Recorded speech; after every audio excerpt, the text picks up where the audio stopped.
конечно синдикатите треба да се разберат и да работат во интерес на своите членови, а не во интерес на работодавачите. Сите овие колеги кои ни дадоа подршка, заедно со нашиот синдикат, можем да ги наречем нова синдикална пролет, синдикално подвижение. И верувате, се поддржуваме и ги истрајаме и ќе го вратиме синдикал и синдикализмот во Македонија. Огледа беше на семинар, на денот на трудот, по истиот повод, да ги подсетиме господата од владата, министрите, дека постои, дека не се согласувале со таквите закони, дека се тие против нас закони, дека сакаат да не казнуваат. Не може да прибратиме големи такви закони. Тие тоа не може да го разберат. Затоа да ги пробудите со еден поздрав, да го слушат.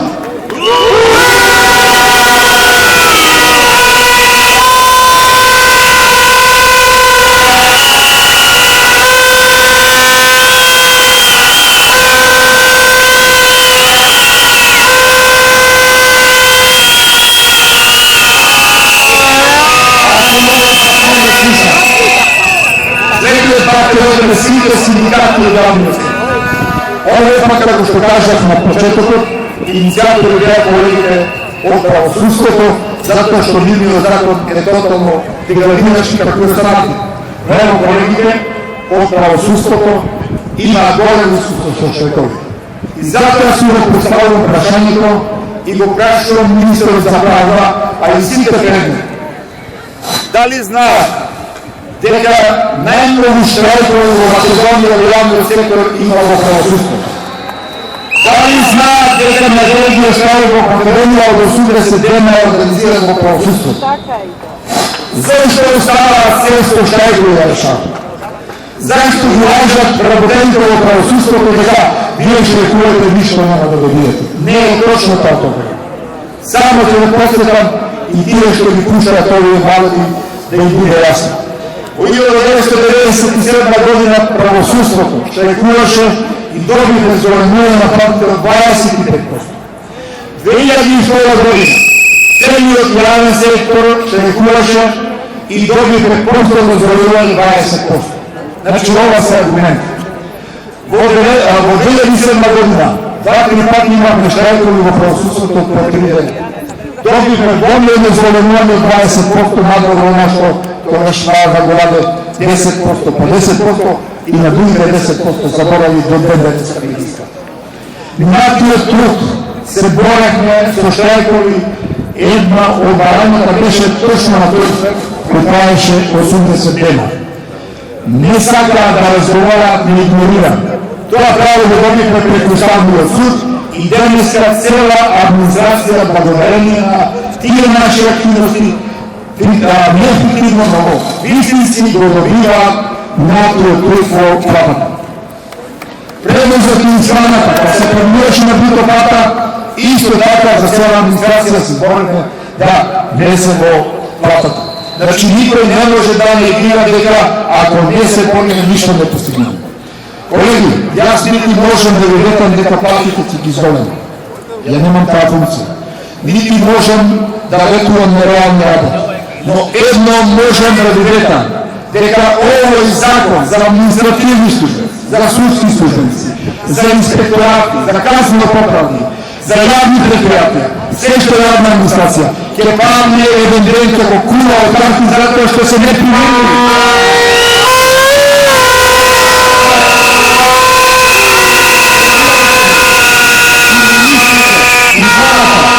Знаат дека овие закони не се, ама не сакат да си го признат поражен. Затоа го погледува членот за полагање на слански јазик. Па сега нешто друго спремат, па само нешто дотеруваат, не знаат како да се ја признат филмите. Дали ќе биде доблест, ако кажа, на барање на синдикатите, регуваме во преговори и заеднички ќе донесеме добар закон. Дали е толку страшно господа од владата? Ќе ви се сорили бисерек? Зошто не игнорирате? Друго, прекај законите.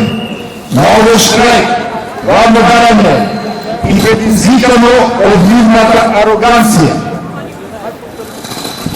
зголемување на партија, односно исплата на 5% квартални доходи. Зошто не ги сватите? Друго, односно трето барање, на овој штрайк и на овој протест, зголемување на платите во јавната администрација. Зошто? Затоа што за се имате пари, а за вашите работници немате. Вие бе какви зданија направите? Само на врата се ги полосовите.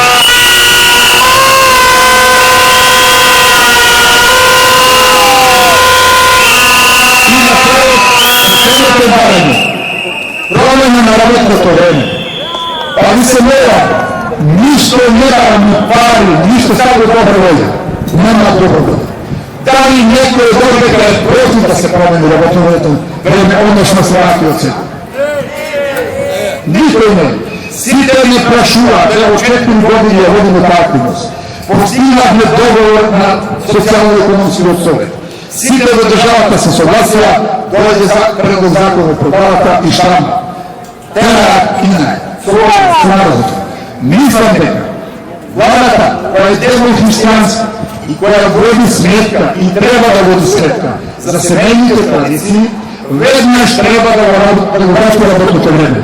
Да ни врати семејниот учек, да ни врати семејството, да може да ги воспитуваме децата. Сега поцелена сме на работа.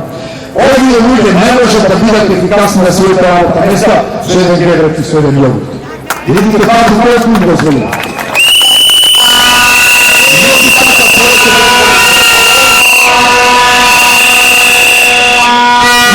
И видите барање по законите да не се повторува. Јас на крајот само ќе кажам, доколку и овој пат не слушна, во понеделник ќе ги доставиме сите барања и до владата од овој протест и штрекот и до двете министерства. Доколку во рок од денот не добиеме повратен одговор и не седнеме да разговараме, тогаш следите наши постапки со сите синдикати кои не подржуваат. Уште еднаш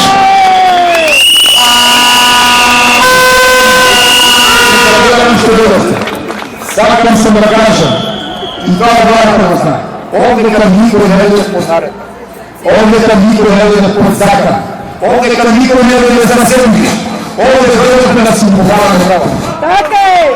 Верувате во синдикатот, верувате во синдикатите. Јас не можам да ги усвоиме. Еден ден ваквите закони ќе паднат. Ако не утре, ако не за 10, мора да паднат. Зошто? Затоа што се не применјуви.